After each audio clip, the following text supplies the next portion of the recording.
Chicos, buenos días, buenas tardes o buenas noches, dependiendo de la hora en que se conecten. Les saluda Alejandro en un episodio nuevo de su podcast Arroz con Mango y más.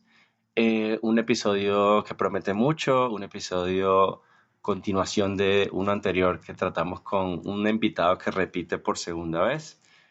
Antes de presentarlo y saludar al invitado de hoy, pues dar las gracias por todos sus comentarios, dar las gracias a las personas que se han motivado a dejar comentarios, a generar una retroalimentación, personas que se han identificado en su mayoría con los temas más recientes.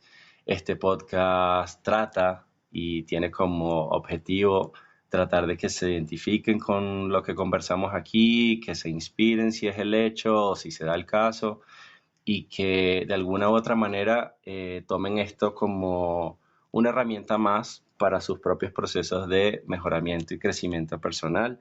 Em, Tratamos hace de más o menos 3 semanas o algo así con el invitado de hoy un episodio que se llamó Sanación. Para los que lo recuerden, Jason es un gran amigo que apareció en este podcast hace poco y sin más preámbulos, Jason, te saludo. ¿Cómo estás?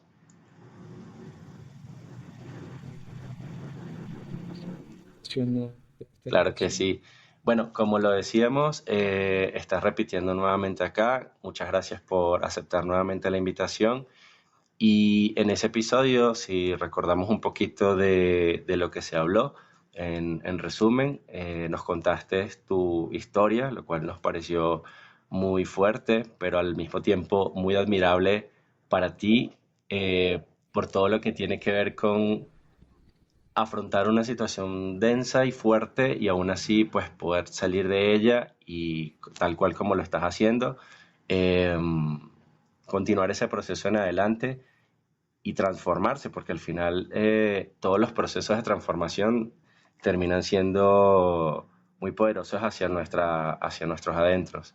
Entonces, desde ese proceso de sanación y ese episodio que tratamos aquella vez, saltamos a algo que posiblemente, y corrígeme si estoy equivocado, es una consecuencia de todo lo que podemos vivir en nuestros procesos de infancia y en nuestros primeros años de vida, como lo son las adicciones.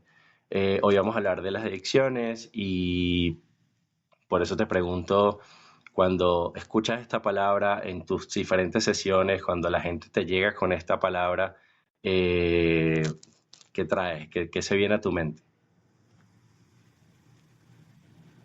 Creo poco tanto en el hecho de que la persona me diga tengo una adicción, porque al final no tenemos una adicción, simplemente considero que es un comportamiento y es un comportamiento porque en sí es algo que haces repetitivamente y lo haces con una intención. Lo que pasa es que no eres consciente de la intención por la cual lo haces. Simplemente es como una desconexión que existe en ese momento porque internamente en tu cerebro estás actuando desde una forma de huir a algo o desde una desesperación interna y lo que estás tratando de encontrar es calma. Eso es lo que te da la adicción. La adicción te da es una búsqueda de calma. Tú lo que estás haciendo a través de ese comportamiento que tenemos como nombre adicción es estoy buscando calma. Estoy buscando calma a través de algo que me permita entrar en paz, a través de algo que me permita calmar esta ansiedad, a través de algo que me permita calmar esta desesperación, a través de algo que me permita calmar este dolor que estoy sintiendo. Claro, escapamos, Entonces, estamos escapando, digamos, de alguna realidad a la cual no podemos confrontar o no queremos confrontar y la adicción, digamos, que nos arropa o nos abraza de mal forma, obviamente, pero como lo decíamos, termina siendo una consecuencia de un origen que en nuestras vidas puede ser algo muy difícil de comprender, ¿no? sí, mira, yo creo que más que una... y es que pasa algo. Yo puedo tener, hay tres comportamientos que el ser humano tiene, que es huir, esconderse y pelear. Y esto lo hacemos cuando nos sentimos de alguna forma eh, indefensos, ¿sí? Y bien lo dices, tiene que ver de algún momento de nuestra vida, normalmente es nuestra infancia, o una situación que de adultos no supimos manejar, porque también puede ocurrir algo que de alguna forma me haya marcado muy fuerte, eh, ya estando grande. Y y al no saber cómo procesarlo el cuerpo, porque a veces queremos entender, pero el solo entendimiento, el raciocinio en sí mismo, no resuelve la situación. El yo pensar en la situación, el darle explicación, no resuelve la situación, porque está el cuerpo. Y el cuerpo tiene memoria, el cuerpo es una herramienta, es como un cerebro, es una memoria celular, donde a través de lo que siento, porque hay un nervio, que es el nervio vago, que está conectado, baja por toda nuestra columna y literalmente alimenta muchas terminaciones nerviosas en el cuerpo. Entonces, si el cuerpo siente algo, automáticamente lo advierte, Claro. es una Eh, advertencia. Entonces, sí, no, no, dime, te dime. corté ahí, perdón que te interrumpa. Pensaba en cuando tú dices una conducta repetitiva o un patrón de repetir una actividad como puede ser consumir alguna sustancia, como puede ser ir a apostar, como es mi adicción en el momento. Eh, entonces, la pregunta puede ser, no sé si entra, si yo venía con un patrón de conducta, ¿la adicción sustituye ese hábito uno por otro? O sea, para yo escapar de un episodio traumático puede ser, lo sustituyo entonces por un hábito de repetir un mismo hábito de consumir, por ejemplo. ¿Eso entra ahí o se conecta de alguna forma o no? Todo. Tu reflexión. Hay un, hay una persona a quien yo sigo y me parece que su trabajo es maravilloso, que habla precisamente de las adicciones, que es Gabor Mate.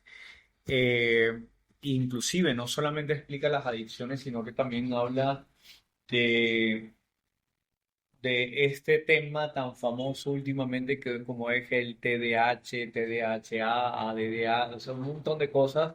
Y yo recuerdo que en algún punto me hacen como un diagnóstico y me dicen que tengo TDAH, como un trastorno de déficit de atención. Sin embargo, yo recuerdo mucho mi infancia y yo me doy cuenta que más que un déficit de atención era una situación donde yo nunca me sentía seguro, porque el entorno donde yo vivía era muy violento.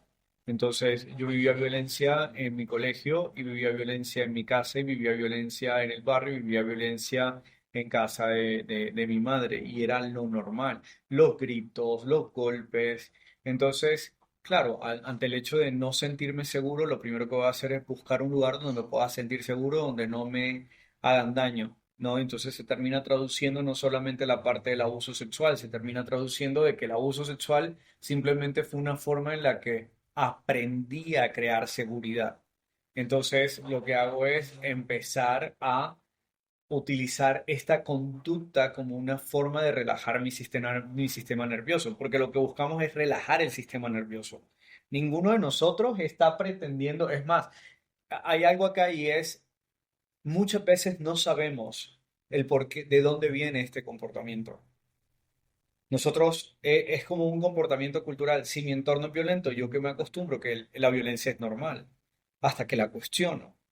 Pero cuando tengo la capacidad de cuestionar, cuando empiezo a conocer otros entornos donde empiezo a sentirme seguro. Claro, Entonces, si yo empiezo a experimentar otros entornos donde me puedo sentir escuchado, comprendido, amado. Aquí también viene algo aquí que puede llegar a desregular y es el temor a que la gente se entere de lo que yo soy y hago esto entre comillas, soy que es ese comportamiento y es, que yo tengo una adicción, que yo me comporto de tal forma, que yo hago esto, que yo tengo sexo desenfrenado, que yo apuesto, que yo consumo, que, Sí, no sé, eh, que yo me corto, porque inclusive hasta el cutting es un comportamiento que nace de querer liberar el dolor. Entonces, lo que buscamos es liberarnos del dolor, de esa situación. Entonces, más que, y cuando te hablaba ahorita de esos tres comportamientos que tiene el ser humano, ¿no? Dependiendo de lo que tú estabas viviendo, tú vas a elegir de una forma inconsciente cómo salir de esa situación. Entonces, si yo me sentía atrapado, yo voy a buscar libertad y la libertad lo voy a buscar a través de un comportamiento. La cuestión está aquí que el comportamiento, cuando empieza a hacer daño en mi entorno, en, en, en, en mi enfoque, digamos, si yo de pronto estoy en mi trabajo y yo tengo, y esto me pasaba a mí, yo estaba en mi trabajo y de pronto sentía un pico en la parte sexual, automáticamente entraba y lo que hacía era satisfacer esa necesidad y me metía al baño porque no sabía cómo sentirme seguro en ese entorno, porque de pronto no sabía cómo hacer algo y el error estaba castigado. Entonces, mira que era una forma de huida entre la manera en que yo sentía en ese momento, no sé, estoy sentado en el computador diseñando una página web, porque vengo de haber estudiado sistemas, y entonces yo estaba diseñando una página web, había algo que no sabía cómo hacer, sentía la presión, el estrés, el error, cometer errores para mí estaba castigado, eh, no tenía derecho a equivocarme, porque literalmente así fue como yo lo percibí, y automáticamente lo que usaba era lo que yo conocía que me daba seguridad o una forma de relajación, era el sexo, por el abuso. Entonces me iba al baño, satisfacía esa necesidad, luego regresaba a mi trabajo y seguía, pero la atención no se iba. ¿Por qué? Porque el estado en el que yo estaba, que era trabajando, diseñando esta página web, generaba un alto nivel de tensión y yo no me podía equivocar y me era difícil explorar y el hecho de sentir que tenía que saberlo todo me llevaba a una qué, compulsión. qué loco Entonces, porque estás contando ese ejemplo y cuando dijiste la palabra tensión, a mí me pasaba igual. Estaba en un lugar, estaba trabajando, sí probablemente podría tener o no estrés, porque creo que en mi caso se disparaba por otras razones. Tenía la ansiedad de apostar y hubo un momento, salía a la oficina, hacía la apuesta cualquiera X y me regresaba. Pero entonces cuando tú dices la palabra tensión, era la tensión de varias cosas, de que no me descubrieran, de que el resultado de la apuesta que yo estaba teniendo, yo no lo podía disfrutar porque no podía ver en vivo el partido de fútbol, de lo que sea, y la tensión misma en el trabajo de que tenías que continuar con tu vida normal cuando alguien te hacía una pregunta cualquiera de la rutina laboral. Entonces, tu mente está volando literalmente entre 30 o 40 escenarios posibles de qué voy a hacer después de lo que ya hice.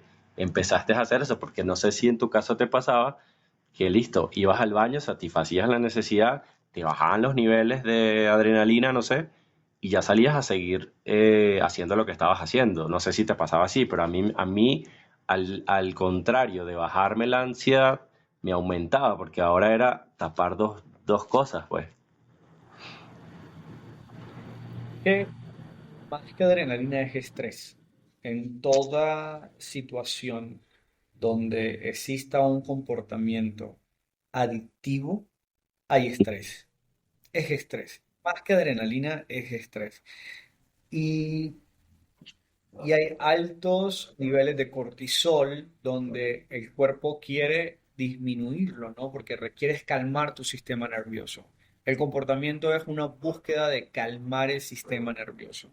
Entonces, en mi caso, al final sí bajaba, pero luego volví y Ok. regresaba. Entonces, yo trataba de regularlo y la otra forma de regularlo era a través de desconectarme y me daba sueño. Ujú. Entonces, porque había una parte de mí que de cierta forma era como, wow, no puedo seguir haciendo esto, no puedo seguir comportándome de esta manera, tengo que buscar cómo relajarme. Entonces, trataba de crear como ciertos escenarios que me permitieran bajar esa sensación, pero en una forma inconsciente y al final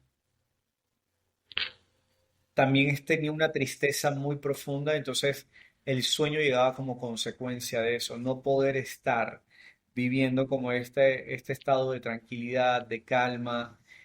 Era una cosa muy curiosa porque estando en la oficina el estrés era mucho más alto. Cuando salía de la oficina, que iba a trabajos de campo, porque instalaba servicios de GPS en locomotoras que recorrían el país, bueno, que recorrían la zona del carbón entre Santa Marta, Valledupar, Guajira, todo eso.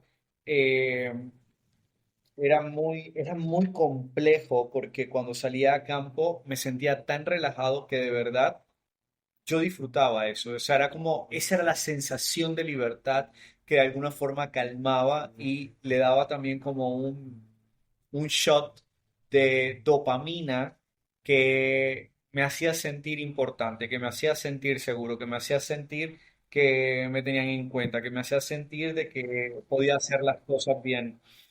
Los trabajos manuales siempre me ayudaban mucho más porque no requerían tanto de pensar, sino eran más de repetición. Ok.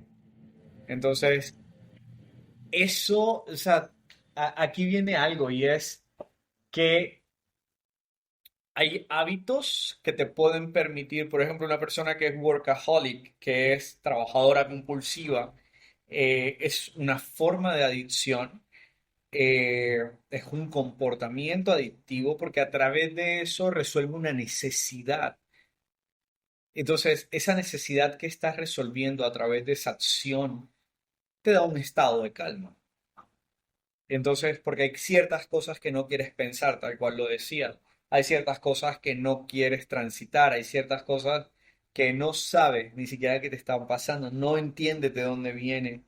El adicto no es adicto porque quiere. Oh, esa es una frase muy El fuerte. adicto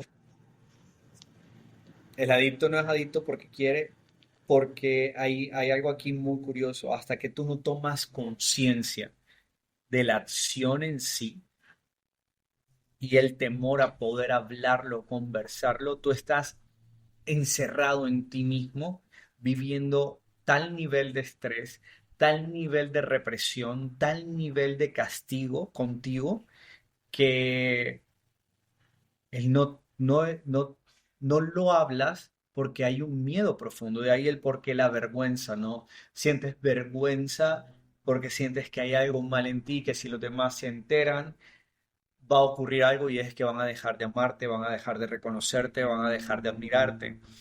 Y eso es una prisión. Tú estás preso en ti mismo y eso te lleva precisamente a aislamiento. Te aíslas dentro de ti y la única salida es a través de este comportamiento compulsivo, a través de este comportamiento repetitivo en el cual trato de huir de una situación o trato de esconderme de una situación, Sí, trato de hacerlo a través de ese comportamiento. fíjate que cuando pasaban dos momentos que yo asociaba a, hablando del entorno y hablando de la vergüenza, que es lo que mencionaste ahora, yo siempre asociaba el hecho de que, bueno, si yo estoy, no sé, un día libre de trabajo en mi casa y puedo concentrarme y dedicarme a la adicción, porque esta adicción por la que yo he pasado y pasé por muchos años, eh, tiene que ver con algo que era distinto quizás a otras, porque cuando tú consumes una sustancia X, pues es el placer, y supongo, y no lo conozco, y la dopamina y la liberación de esos químicos en tu cerebro, pero en este caso esto estaba también conectado al dinero, pues, y al éxito o al fracaso en cuanto a lo que tú en esa adicción logres concretar. Entonces, el ejemplo va Cuando yo estaba en un día libre donde no tenía otra responsabilidad o otra situación que atender, yo decía, mi mente se va a poder concentrar en eso. Y aún así no me iba bien.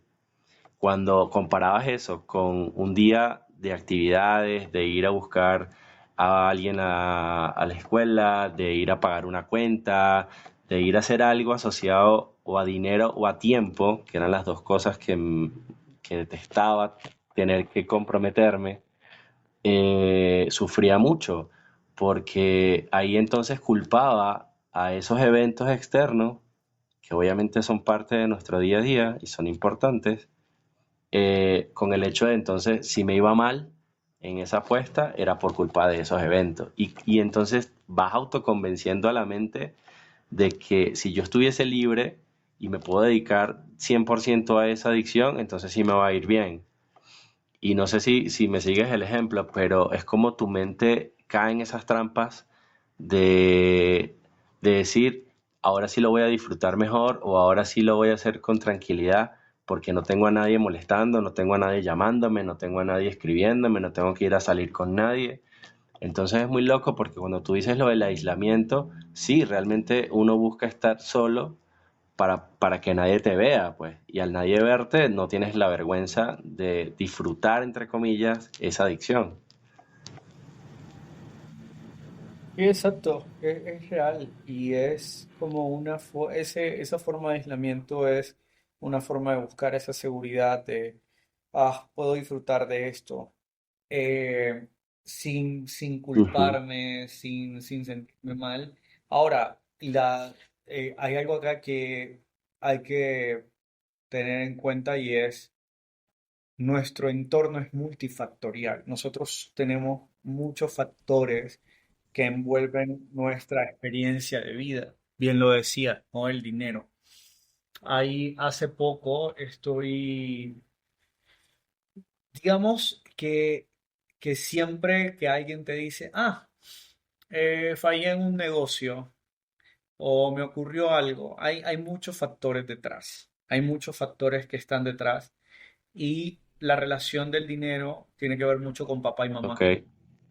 Tiene que ver mucho con las heridas que se crearon con ellos. Y aparte de eso, múltiples experiencias pueden estar asociadas y nuestro cerebro lo que hace es automatizar. Esto es similar a esto, entonces por lo cual lo voy a colocar junto. Entonces la sanación no es lineal. Cuando tú estás en un proceso de integración, de entrar a resolver la herida, de trabajar en ella, no es lineal, no es como, ay, voy del punto A al punto B.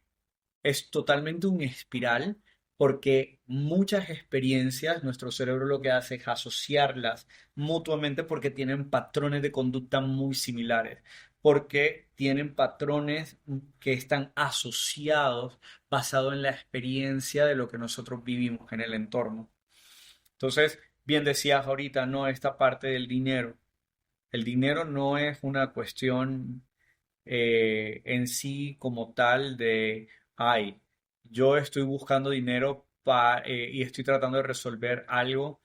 eh, Tú estabas buscando seguridad, lo cual implica que probablemente tiene que ver mucho con la relación con tu padre. El hecho de no sentirte seguro, el hecho de sentir que no había una protección por parte de él o que te podía proveer. Y está la otra parte que es la abundancia del dinero, que tiene que ver mucho con mamá. Y mamá cuando se vuelve la proveedora y quien te provee, quien te da esa protección, pero también hay castigo, hay señalamientos por dinero, porque hay escasez o lo que sea te hace sentir mal. Y entonces yo requiero de alguna forma, digamos en mi caso personal, quienes manejaban el dinero eran las mujeres. Mi papá lo creaba, pero quien lo daba era la mujer. O sea, era la persona, la figura femenina en casa, era quien administraba el dinero.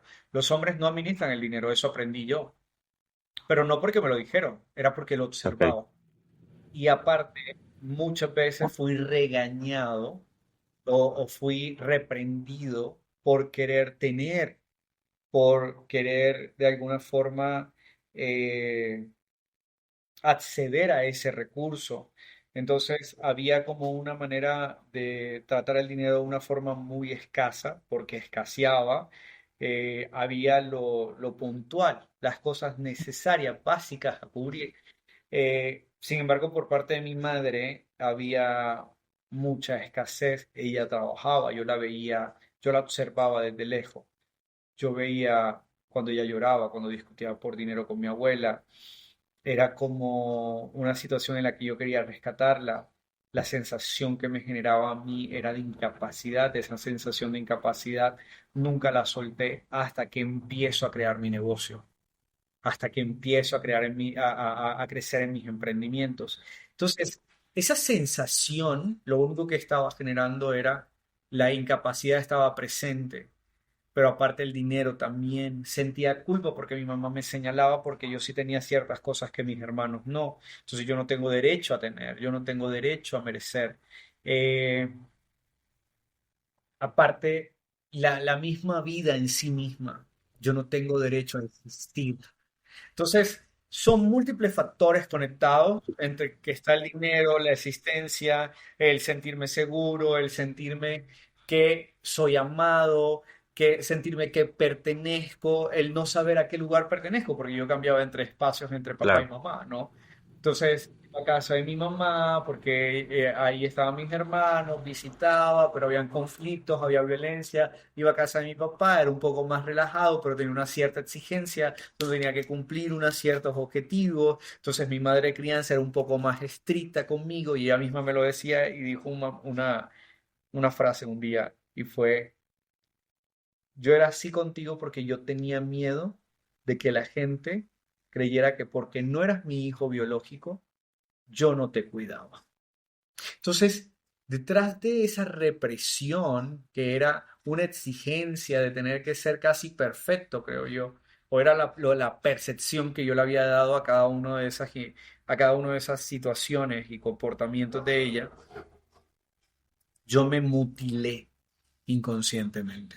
Entonces, cuando tú comienzas a compartir todo esto eh, de la búsqueda del dinero, yo me logro sentir también identificado y observado y me puedo observar a mí mismo a través de esta experiencia porque hay muchos comportamientos donde yo a través del comportamiento sexual o a través de esto, yo a veces aceptaba que alguien me diera Claro. dinero.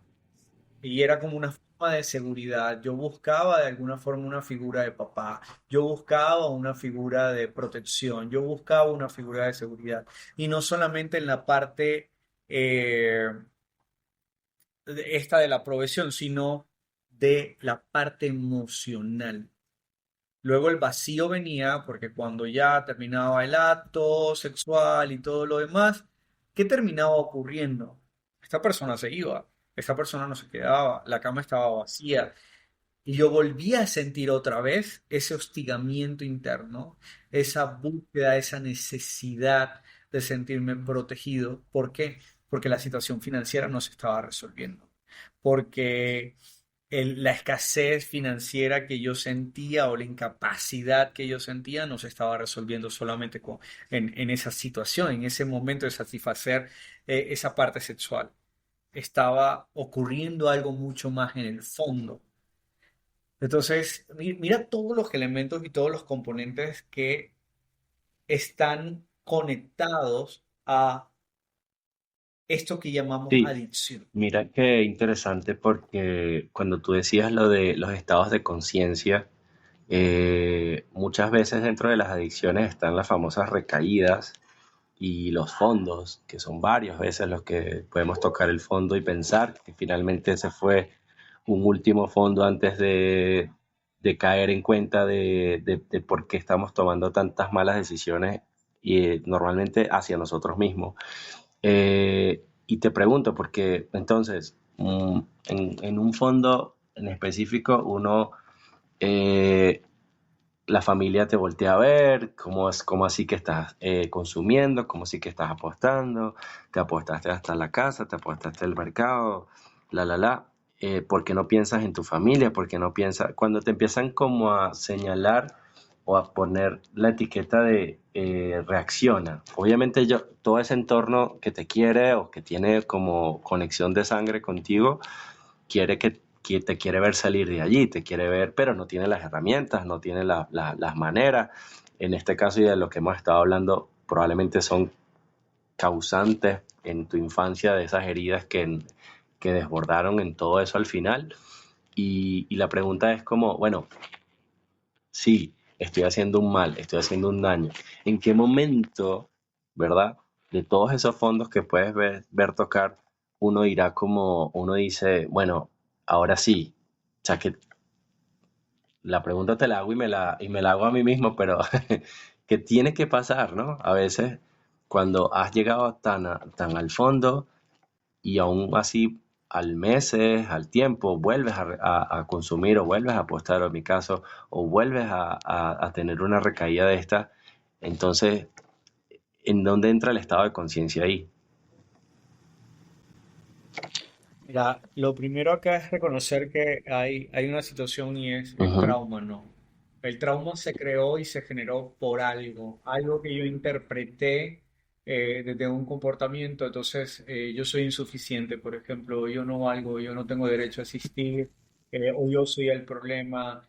Todo lo que, las historias que yo me pueda contar acerca de mí, eso es lo que el trauma genera. El trauma es una situación, una acción. Entonces, voy a colocar un breve ejemplo. Mi papá y mi mamá estaban separados, nunca vivieron juntos. Mi papá tiene a su esposa y él un día me pregunta, dentro del núcleo familiar donde yo estoy, que era él, mi madre de crianza, más mis hermanas, y está mi madre por el otro lado, en la casa de mi abuela, con todo esto. Y mi papá llega y me pregunta, ¿tú con quién te quieres quedar? Si llegara el caso de que tuviéramos que determinar con quién te quedas, yo le digo, ya mi mamá me había hecho la misma pregunta. Ellos como que habían discutido algo, yo no lo sabía. Entonces, mi mamá me pregunta y yo le digo, yo me quedo contigo. Mi papá me pregunta, yo le digo, me quedo contigo. Aquí hay un trauma. Y el trauma fue que yo interpreté que yo no podía amarlos a los dos, que yo tenía que elegir a quién amar. Entonces, que yo no tenía derecho a amarlos a los dos. Y eso me generó una separación, una fragmentación interna, donde yo tengo que evitar por todos los medios que mi papá se entere que mi mamá, que yo me iría con mi mamá y que mi mamá se entere de que yo me iría con mi papá. Y se volvió una lucha interna en mí que yo sostuve hasta adulto. Yo creo que hasta hace como un año y algo que lo logré hablar con mi papá y mi papá me explica lo siguiente. Hijo, yo te pregunté era para saber dónde tú te hubieras sentido más cómodo o dónde te sentirías más cómodo para que tú estuvieras en ese lugar. Pero la interpretación que yo generé se sostuvo conmigo durante mucho tiempo. Entonces, esto es trauma. Así es la interpretación, es la situación, un golpe, cómo lo interpreté, cuál fue la historia que me conté, los gritos, cómo los interpreté, qué fue la historia que yo empecé a contarme de mí mismo. Entonces, ¿qué ocurre? Cuando hay una situación que luego, ¿sí? Ocurre ya yo estando adulto y yo tengo este comportamiento que es lo que definimos como adicción y es compulsivo y estoy tratando de huir o lo que sea que esté tratando de evitar yo a través de ese comportamiento, hay detonantes. Y si el detonante se parece a algo que mi mente interpreta como estás, eres insuficiente, no vales, no tienes derecho a vivir, lo que sea que ese detonante que aparezca circunstancialmente a través de una situación, un fenómeno, una experiencia, yo voy a buscar la salida para no sentirme así. Y la salida es ese comportamiento. Entonces, ¿qué ocurre? Yo en el momento pueda que no lo esté viendo, yo en el momento pueda que lo único que estoy haciendo es tratar de relajar mi sistema nervioso. Aquí lo importante es empezar a crear recursos que me permitan a tomar conciencia de qué está ocurriendo. Ven, está ocurriendo esto, me estoy sintiendo de esta manera, hay un detonante. ¿Qué es lo que siento? Entonces, claro, no hay conciencia en ese instante. Yo también recurría a las recaídas, y las recaídas son parte de. Sin embargo, el cambio de conciencia es lo peor que puede pasar, y lo hablo así de esta manera, es entrar en vergüenza y culpa. Porque la vergüenza y culpa lo único que hace es acelerar este ciclo. Y este ciclo se convierte en un ciclo ansioso, porque estoy tratando otra vez de ocultarlo, estoy tratando otra vez de soy lo peor, y entonces empiezo a repetirme la historia, el cassette interno que tengo de mí, de la historia que me he estado contando, y lo único que hago es sentir culpa, y la culpa lo que hace es ocultarme, la culpa lo que hace es castigarme, la culpa lo que hace es algo que se llama el mapa de la conciencia de David Hawkins. Y ese mapa de la conciencia, si tú lo revisas, cualquier persona que esté escuchando lo puede buscar en internet, googlearlo, tiene la vergüenza está literalmente abajo y es todo, tú estás tratando de forzar. ¿Qué haces? Estás ahí, te sientes miserable, te sientes humillado, literalmente pretendes eliminarte.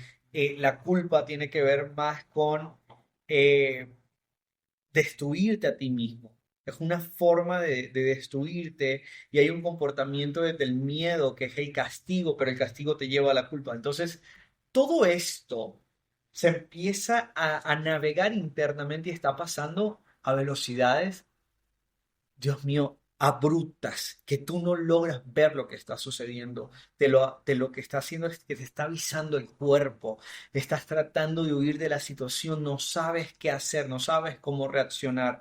Entonces, siento que la mejor manera de poder ayudar a alguien que está pasando por esto es compasión. La compasión es es primordial de poder ver a los ojos a esta persona y hacerle saber que es amada, hacerle saber de que sí, tomó una mala decisión, pero que no es una mala persona. Claro. Es más, si yo te digo en estos momentos, Gilmer, te puedo ver con amor a pesar de cada una de las circunstancias que atravesaste o las acciones que hiciste, y te reconozco porque sé que no eras ese comportamiento, sé que eras mucho más que eso. Sin embargo, en ese momento nadie te podía ver con ojos de amor.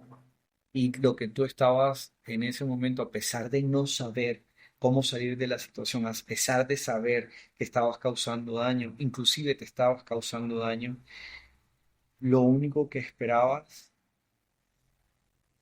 era que alguien te dijera que te amaba, que te veía más allá de esto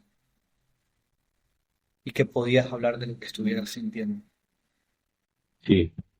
¿Qué sientes? No, pues obviamente eh, ese sentimiento de soledad tan fuerte que tuve por tanto tiempo y como dices tú, nunca me creía la historia hacia mí mismo. Eh, los ojos de amor, y esto sonará como raro, pero los ojos de amor y de aquí estoy reconociéndote tal cual como tú eres, los entendía solamente dentro de un lugar de apuestas o de un casino o de cosas así. Y yo decía, ¿por qué? ¿Por qué personas que son desconocidas, que no me han visto, sino las veces que vengo acá y ya me extrañan, me preguntan cómo estoy, qué he hecho? Y realmente eso no tenía ningún sentido como tal, pues, pero mi mente lo entendía así. Y es loco, pues, pero realmente hasta que no comprendes todo eso, no te dan ganas de salirte de ahí, pues.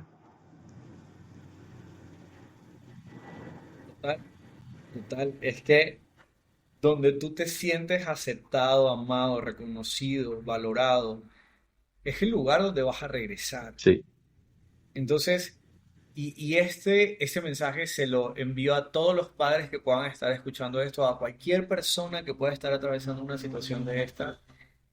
o cualquier persona que tenga un niño cerca y sea parte de su entorno, de su familia, y es, hazle saber a ese niño que es amado a pesar de sus errores, porque muchas veces estamos reprochando en ellos los actos que nosotros no toleramos de nosotros mismos y no sabemos ser guías para que estos niños se sientan seguros y que no importando el acto de su acción, yo le voy a seguir amando.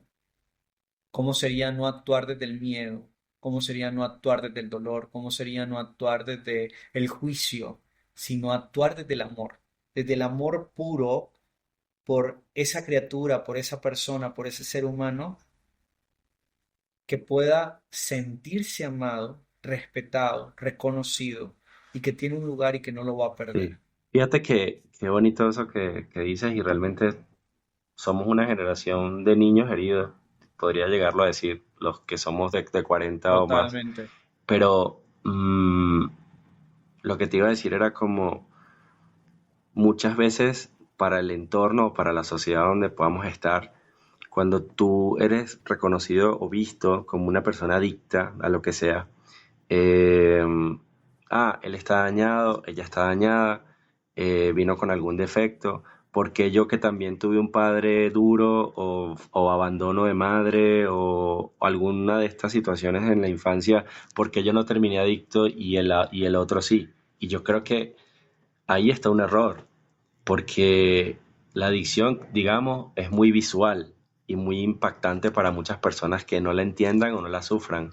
Pero lo hablaba en estos días con otra persona con quien grabé episodio de Heridas del Alma, eh, cuando estamos repitiendo un patrón de que tenemos, por decirte un ejemplo, parejas, parejas, parejas y nunca estoy con nadie porque tuve herida de rechazo. Listo, tal vez eso no es una adicción, pero es un trastorno y es una conducta que viene de allí, del origen. Entonces, ¿a qué voy? A que, como dices tú, la compasión en estos casos es muy clave y muy fundamental porque tal vez yo terminé adicto y mi vecino no, pero eso no quiere decir que yo sea peor que tú o que el otro. ¿Sí me explico? O sea, es como todos podemos terminar de maneras muy distintas esas heridas iniciales de la vida, ¿no?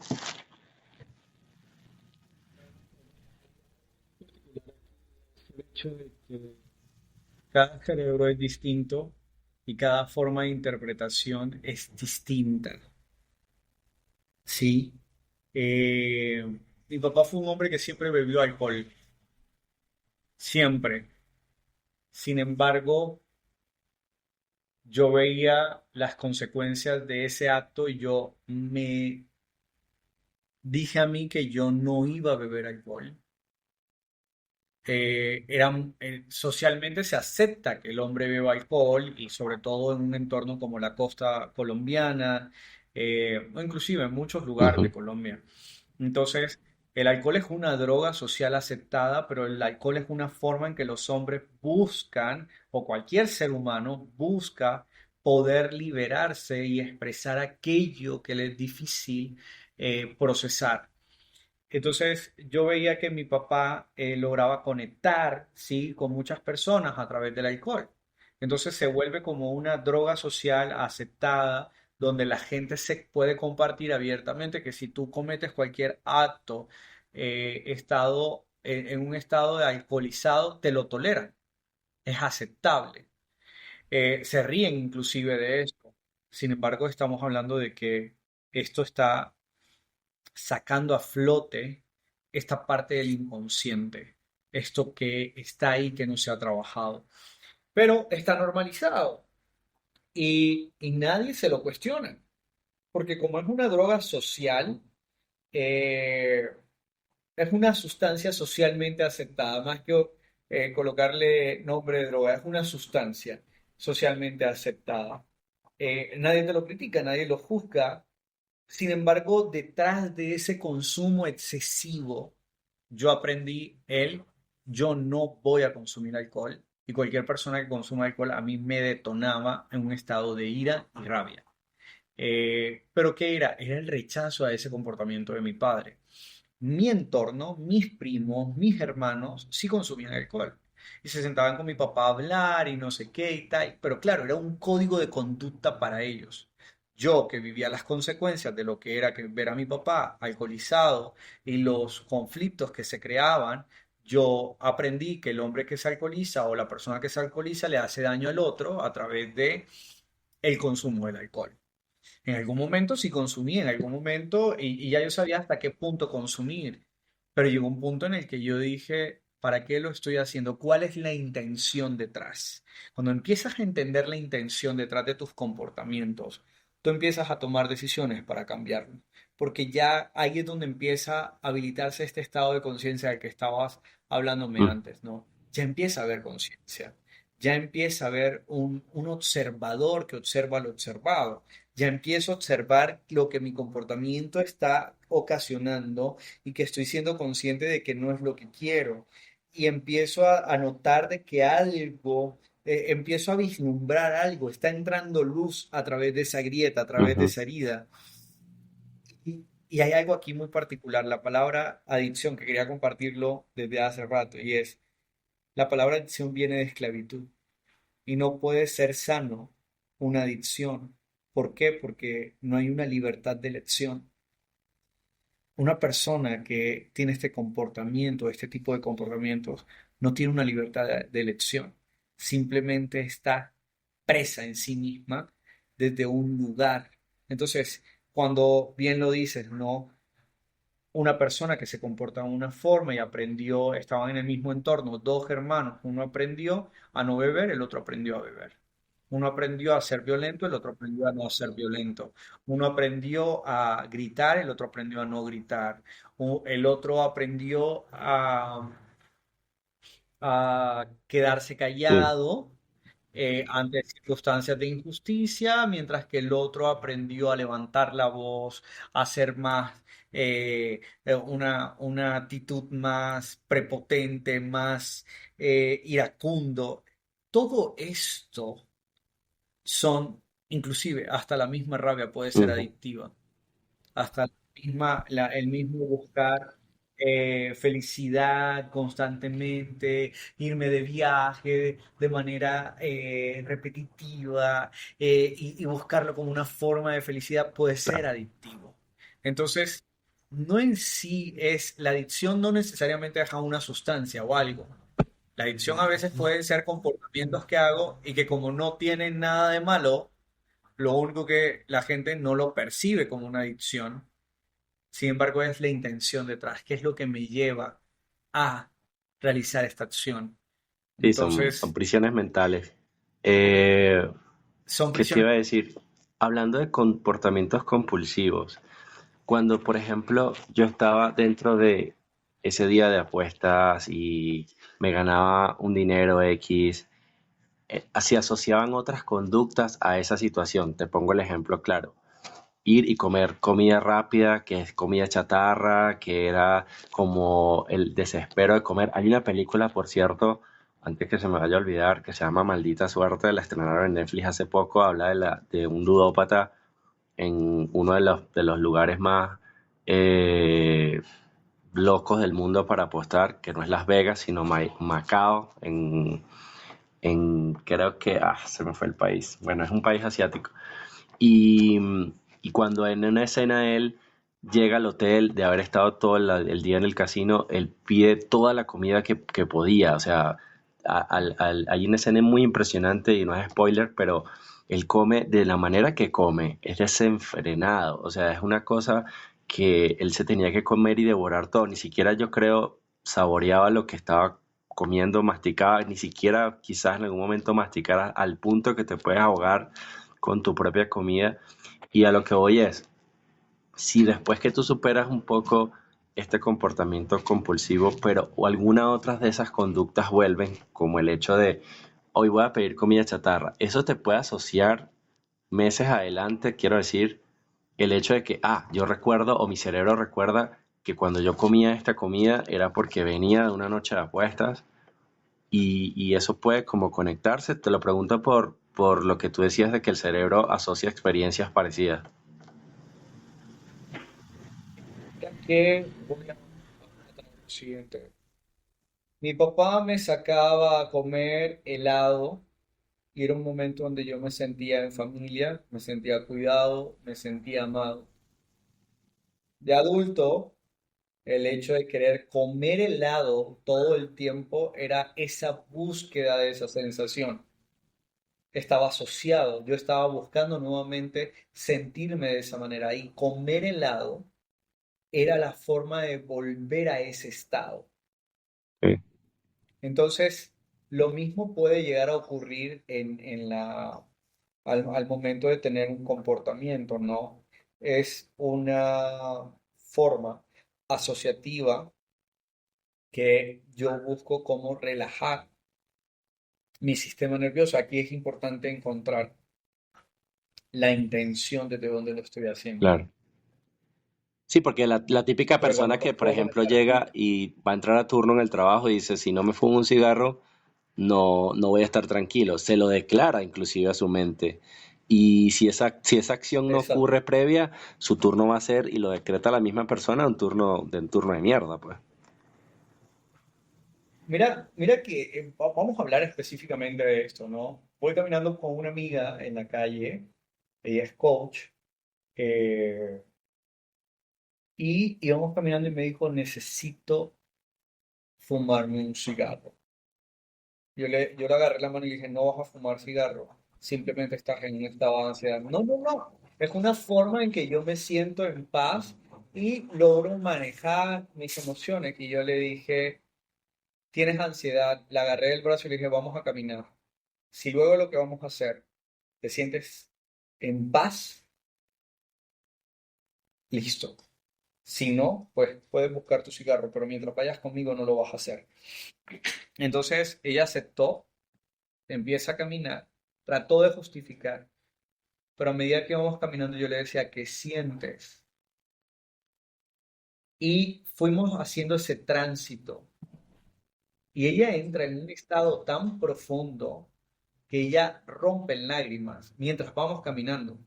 Rompe en lágrimas y yo sentí lo que ella libera en ese instante y me dice, wow, ahora acabo de darme cuenta que lo que me está afectando es esto específicamente, es una situación financiera, es el hecho de, me acabas de tocar el tema, apenas nombraste a los hombres y nombraste la búsqueda de seguridad, automáticamente se me detonó la ansiedad.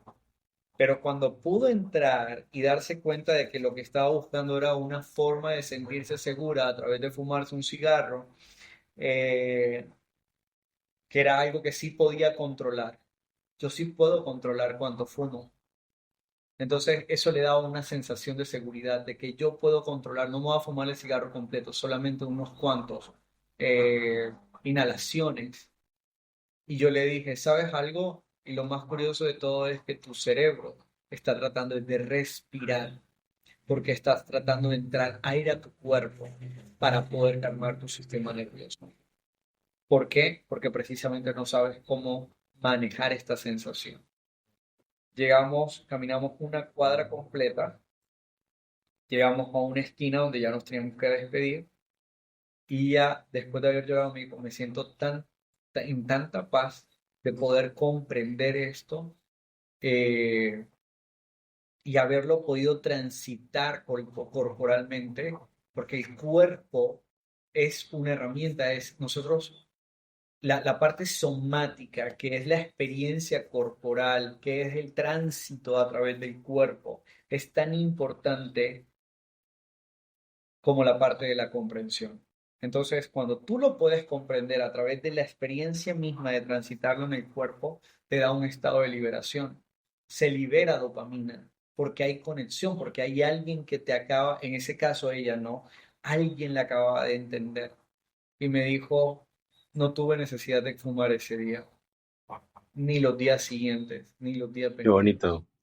Ujú. Entonces, mira, mira cómo precisamente a veces justificamos una acción para, para poder decir que estamos bien, para poder decir, inclusive, yo recuerdo que yo llegué a fumar estando en el bachillerato, en la escuela secundaria, porque yo decía, la gente que fuma se ve interesante, se ve madura, entonces yo voy a ser maduro, voy a fumar. Y lo llevé hasta la universidad. Yo no fumaba todos los días ni me fumaba un cigarrillo diario, nada, era como un fumador social para sentirme parte del entorno. Era un comportamiento que usaba para poder adaptarme socialmente y sentirme que era parte de un lugar y que me veían con la suficiente madurez, igual como ellos lo hacían. Entonces, a veces estamos acudiendo a comportamientos simplemente para tener algo, obtener algo, porque es un beneficio Sí, oculto. fíjate que adelantándonos mucho, porque obviamente el programa no da para que conversemos tan ampliamente de todo, pero meses después, a veces yo me veo hacia mis adentros, te hablo por mí, y digo como, ¿por qué me siento tan tranquilo? ¿Por qué ahora me siento tan en paz? Porque mucha gente me vive diciendo, yo no dejo de hacer cosas, estoy lleno de energía, voy a llevar la bicicleta, de la bicicleta grabo un podcast y del podcast me pongo a hacer otras cosas y leo un libro y estudio y aprendo. Eh, y a veces la respuesta que te podría dar o que me podría dar a mí mismo es, me reconecté.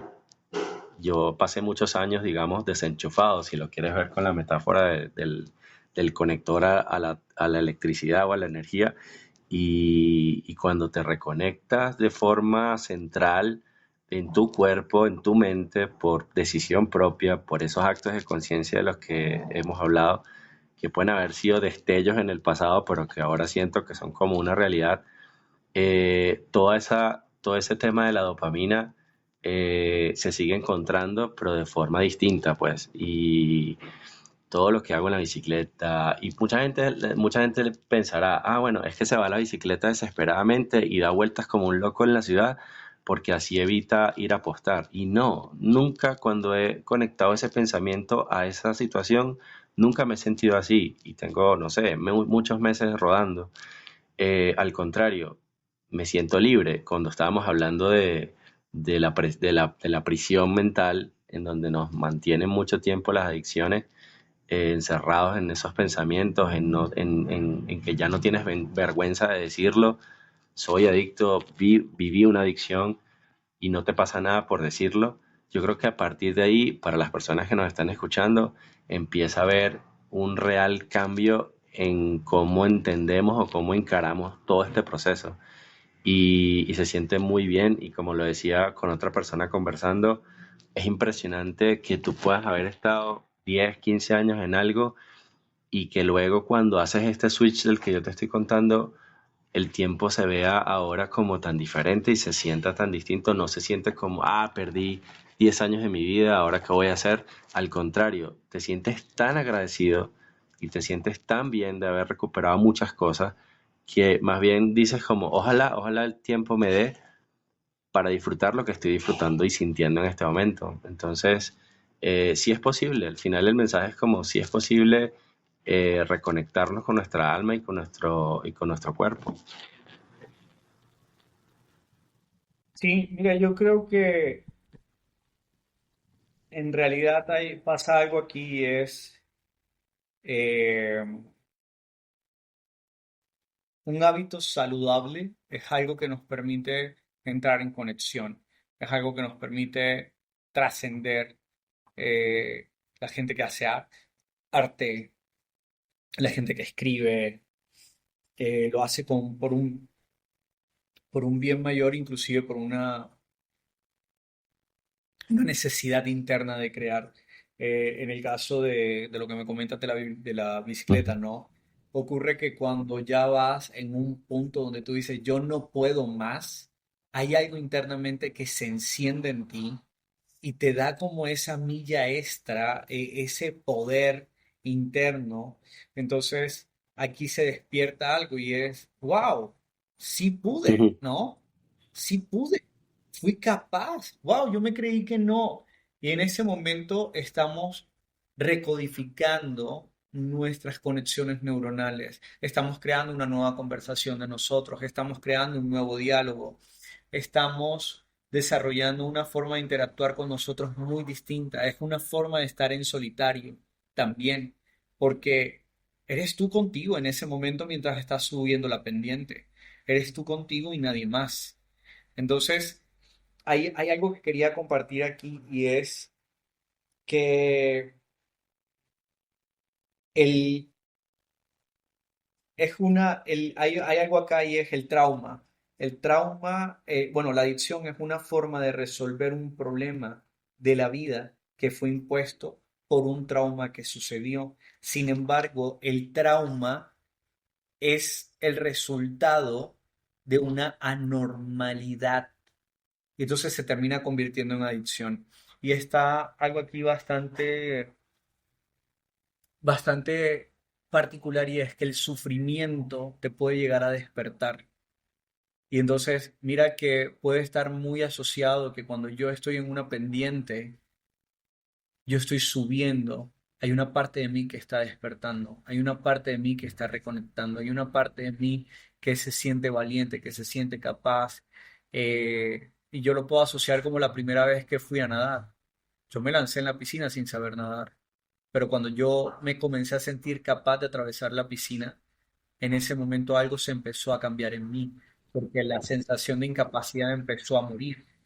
Y y algo que quiero compartir antes de cerrar y es que la sanación de alguien en nuestro entorno es nuestra propia sanación, porque el trauma no es solamente, o la adicción no es solamente de esa persona, la adicción es de algo que está pasando socialmente.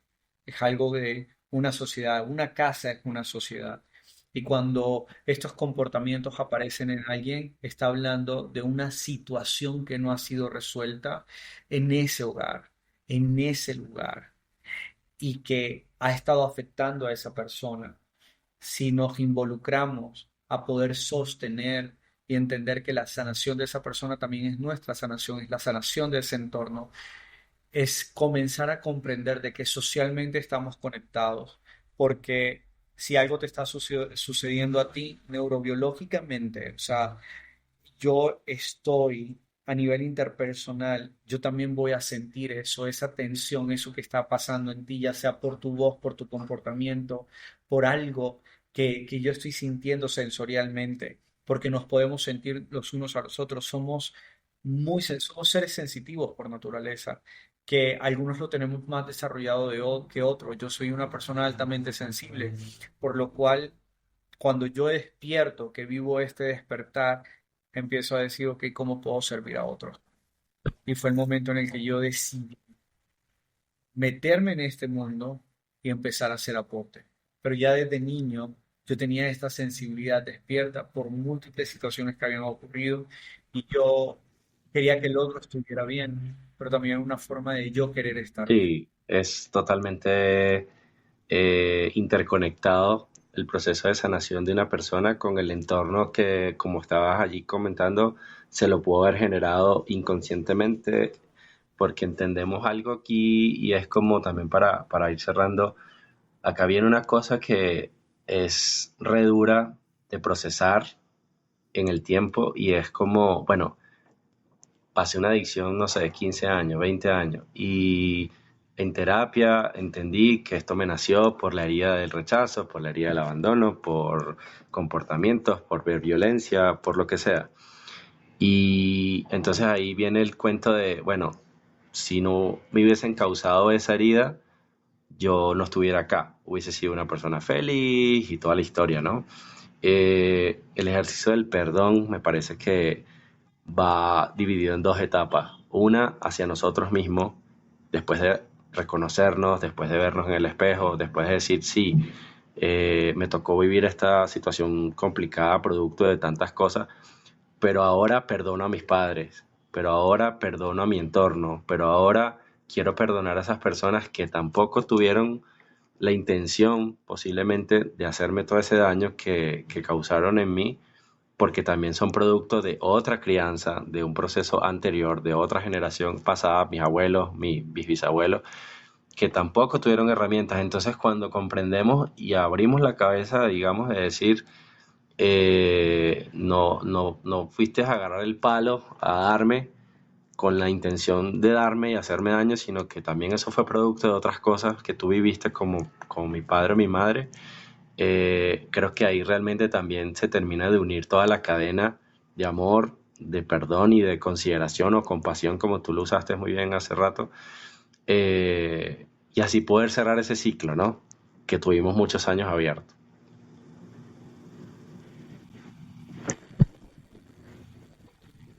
Esto que vas a decir es muy profundo y pueda que no sea entendido, pero llega un momento en que te das cuenta de que no hay absolutamente nada que perdonar.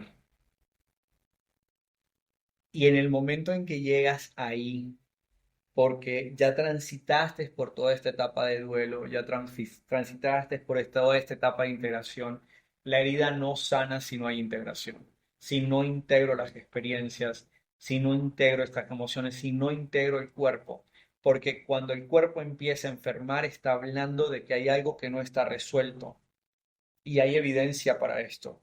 Entonces, llega un punto en que cuando ya lo transitas, que ya abres literalmente como toda esa comprensión, hay un entendimiento, hay una liberación. En ese momento tú te das cuenta de que ya tú no eres preso de la herida, ya no eres preso de la historia, ya no eres preso de la interpretación. Y en ese instante te das cuenta de que ya no hay nada que perdonar. Empiezas a ver, a liderar tu vida, empiezas a ser tú la persona que está al frente de ti y eres la persona que empieza a tomar decisiones. Y en ese momento tus comportamientos empiezan a cambiar. En ese momento toda tu identidad que habías construido a través de la protección, a través de recordarte, a través de eh, separarte de todo aquello que te pudiera hacer daño, empiezas a poder pararte frente a esas situaciones o ante esas situaciones que en su momento no supiste cómo manejar y empiezas a guiar, empiezas a liderar, empiezas a decir no, empiezas a ver el conflicto como una oportunidad de crecimiento, empiezas a escuchar, empiezas a sentirte seguro ante la vida y en ese momento te sientes tan integrado a ti que cuando vienen los detonadores que anteriormente te sacaban de sí mismo, empiezas a observarlo y decir, esto anteriormente me detonaba. O inclusive ya pasan y ni siquiera te das cuenta, porque ya no te detonan, porque ya no te desarman, porque ya no te hacen sentir de la forma como te sentías antes. Y esa sensación al principio se siente rara, pero cuando te acostumbras de que esa sensación es el poder sentir esa paz interna a pesar de todo lo que pueda estar ocurriendo afuera. En ese instante sabes que has sanado. En ese instante sabes que estás integrado a ti y que ya no hay nada que perdonar. Qué buena reflexión. De verdad que, como bien dices, muchas personas pueden de momento no comprenderla, pero sí tiene mucho poder esa frase y mucha implicación en todo lo que alrededor de ella existe. Tres palabritas, ¿no? Nada que perdonar, pero que son y representan mucho del proceso de cada uno. De verdad, como lo dije al principio del programa, Jason, sabía que prometía. Este tema es un tema muy denso para muchas personas, para el entorno social donde estamos viviendo en estos tiempos. Gracias por el espacio, gracias por tu experiencia, por tu conocimiento, por querer compartir parte de lo que ha sido tu propio proceso con nosotros y con los que nos están escuchando. Eh, Tus redes las voy a dejar acá en la descripción del episodio para los que te quieran contactar. Sabemos que te dedicas a esto al 100%, a sostener personas, no se me olvide eso. Y bueno, nada, un saludo de despedida para ya ir cerrando. Bueno, a todas las personas que están escuchándonos, mil gracias por escucharnos, gracias por invertir en ti. Esta es 1 hora y 8 minutos, 10 minutos que has invertido en ti y, y que tengas en cuenta siempre de que nada de lo que te has dicho en algún momento de forma negativa hacia ti es real. Tú eres amor. Donde sea que te pares, donde sea que vivas, donde sea que estés, tu esencia es ser amor. Es lo que viniste a hacer al mundo y en el momento en que lo puedas reconocer el amor en ti, vas a empezar a también a reconocer el amor en otros y vas a empezar a despertar esa compasión y nunca estás solo. Si algo requiere de mí, solamente escríbeme y en lo que yo pueda aportar, en lo que yo pueda sumar, va a ser con el mayor amor del mundo. Muchas gracias, Jason. Gracias a los que llegaron hasta este momento del episodio. Si les gustó, comenten, compartan y hagan que este mensaje tan bonito llegue a muchas más personas. Hasta un siguiente episodio. Chao, Jason. Gracias, Gilmer. Chao, chao.